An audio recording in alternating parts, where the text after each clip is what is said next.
I should probably turn that off, actually. Yeah. All right. I can keep it. It's cool. I'm laid back like that. All right, I'm with Chris Stone of Acadia University. Hopefully everyone can hear me. I don't have my microphone with me, and I'm not wearing earphones, so I can't even hear how I sound. But Chris, we're ongoing kind of series that we have on the Google Plus community is trying to get coaches in, talk a little bit about what they're doing, and a little bit of coach education, as well as just kind of a look and see what's happening around other parts of the country, and people from outside the country kind of spying on us and seeing what we're doing. So the reason I asked you to do a distance session today is because one of my distancy swimmers came and swam for you a couple of years ago. She seems to be doing really, really well, improved quite a bit since she's been there. So I thought maybe you could share a little bit of distance knowledge with us and tell us a little bit of what you're doing. Sure.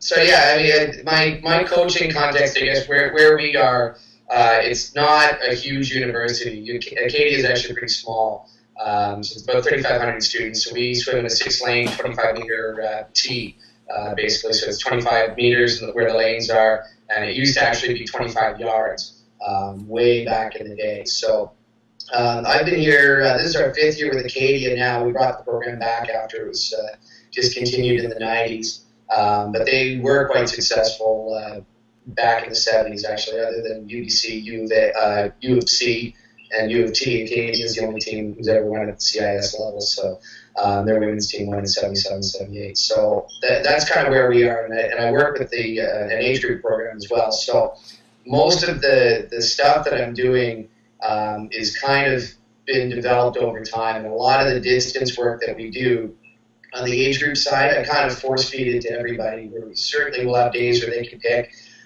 what they want to do. You know, we'll give them a choice between either distance or a mid-distance set or a mid-distance and a sprint set. But there's other days where I'm just going to, have all those kids go through. And so on the age group side, we've got kids who are, they're pretty talented on the shorter side of things, whether it's 50 fly. We've got a girl who's on the short course national ID team the past couple of years, who's a 100 freestyler, but her first seniors cut was in the 1500s. So we do a lot of work there. Usually when I'm designing sets, I actually kind of look at a couple of things. Mostly I'm trying to design the set so that there's minimal breakdown in form, so I'm not doing 1,500 meter repeats ever. The most I'll usually do would probably be about an 800, just so that they're able to hold form. But the set itself, in terms of the length of it, would be probably further than an 800. That's just the farthest I'll go with a single rep, just because I don't want them to turn into a bunch of garbage on the other side of it. So mostly it's going to be sort of 400s to 500s are kind of consistent. But then I look to also, as I'm designing the set, whatever it is, do one of two things depending on where we are. Either get them fit on the legs on the back half, so they're getting used to bringing home the race on their legs to fit there. This time of year, I'm sure everybody's spending a whole lot of time with the kids, either face down with just streamline kicking, or just a whole lot of time, working the legs right now to get everybody fit. So that we do a lot of that on the distance side. Then the other thing that I'll look at is trying to either drive their stroke rate up on the back end when we're early season, trying to get them used to swimming fast and getting their rate up. And then as we start to get closer and closer to peak competition, getting them focusing on holding speed. But generally, we're spending a lot of our time on rate as the focus, and then introducing actual targets and trying to drive home on that.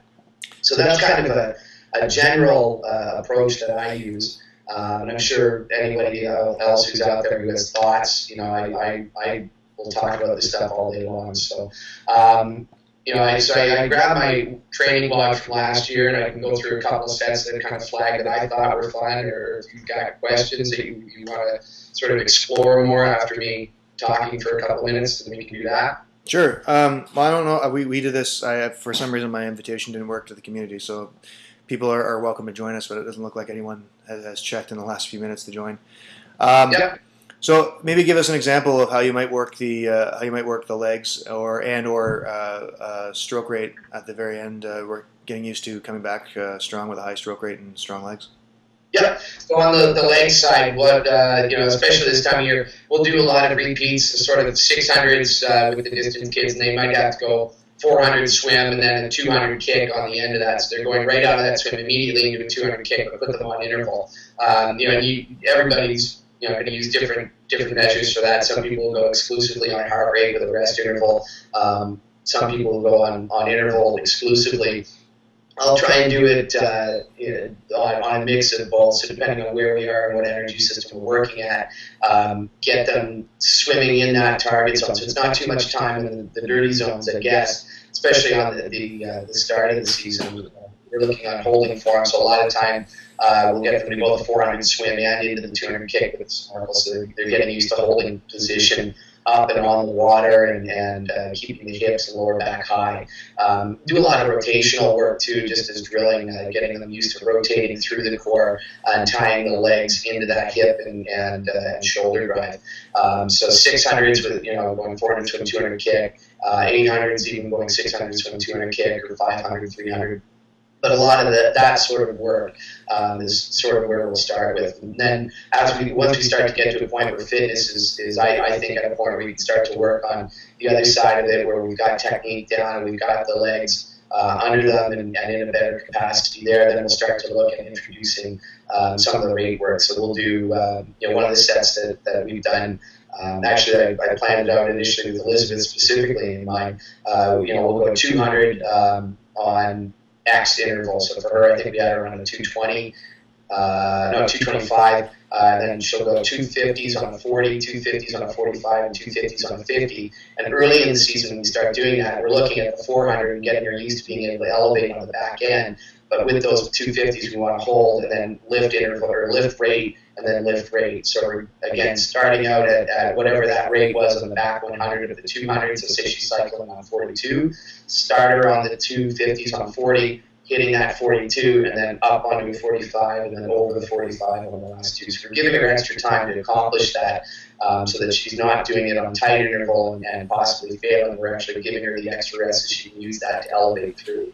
And then as we get closer and closer to peak competition, we start to integrate that rate, but with split focus in mind as well. So it's not just going faster, it's going faster while your rate's lifting. And you look at, whether it's Ledecky or Yang or anybody else, Cochran, distance swimmers especially, they're going to have a pretty high rate. A lot of kids think that long distance racing means long boring swimming, and Ledecky, we were down at Charlotte last May. I don't think her rate dropped below 45 the entire time through. So most kids, we're looking at a 200. We're hopefully they're going to stay in around that 45, and here she is at a world class level, cycling on that 45 straight through the miles. So trying to get them used to elevating that rate up is one thing that we're doing with a lot of those kids.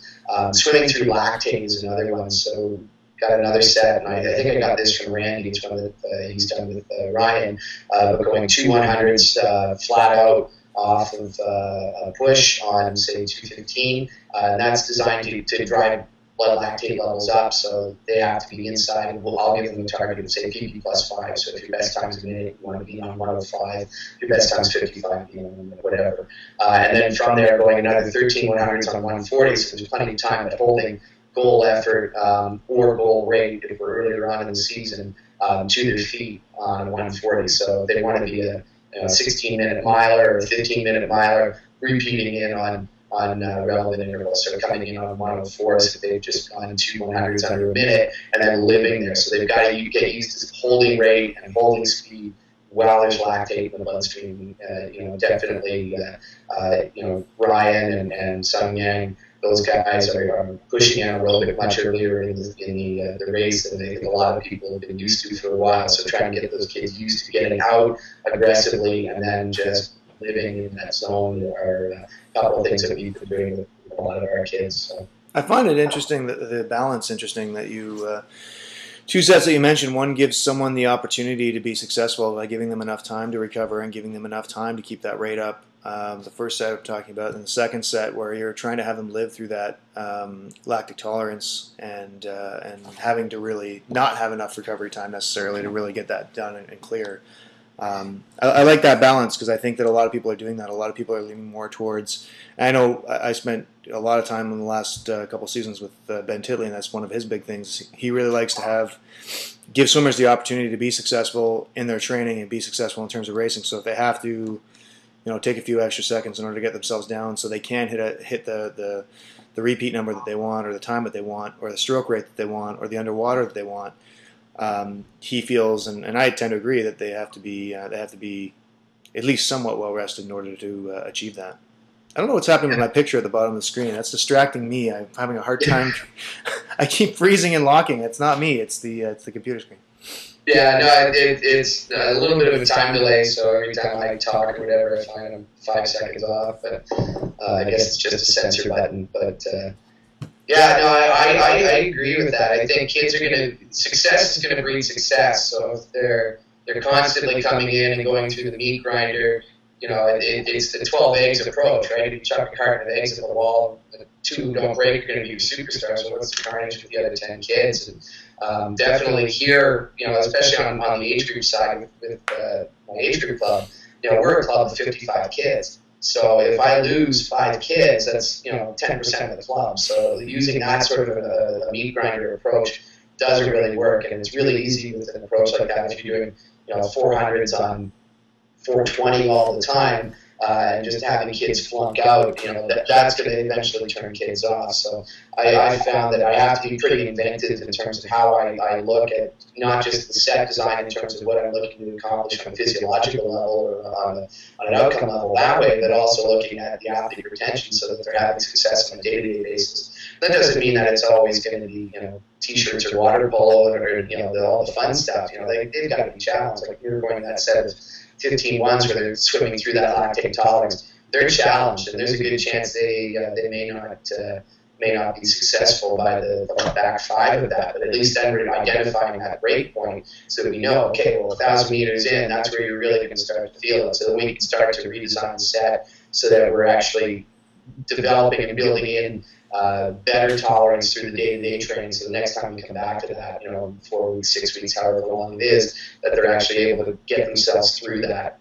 I find a lot too. We do a fair bit of identified mental training as well, and we do 2 20-minute sessions a week with the age groupers or with the university kids. It's a little bit more structured, but sort of more one-on-one. But trying to get them to be able to shuttle on the fly, so that when that lactate starts to develop, rather than fixating on the thing that doesn't make you feel very good, which is the fact that you've got X numbers of millimoles of lactate in your bloodstream, and that's burning, and your legs are tired, and you feel like you're going to lose your lunch. Getting off of that and focusing back on the constructive things. How is your form? Are you holding weight? What's your speed like? Does it feel like you're on the water rather than in it? Those sorts of things, and keeping them focused on the mental aspect to help get the physiological and physical aspect out. Cool. Well, on that note, I need to get moving to my workout and make sure that I keep my group having fun and keeping those kids involved in sports. So thank you for joining us, Chris. If anyone has any questions or wants to connect with Chris further, Chris, what's your email address that people can get you at? For sure, it's chris.stone@acadiau.ca, acadiau.ca, or they can, if they ever want to talk or whatever, just do one of these Google Hangout things, and hopefully we won't have the headaches that we've had trying to get this thing set up. Yeah, I know. I hope not. Listen, thanks for joining us, and thanks everybody for watching, and hopefully we'll do another one of these again soon. All right, thanks, Mike. Thanks, Chris. Later.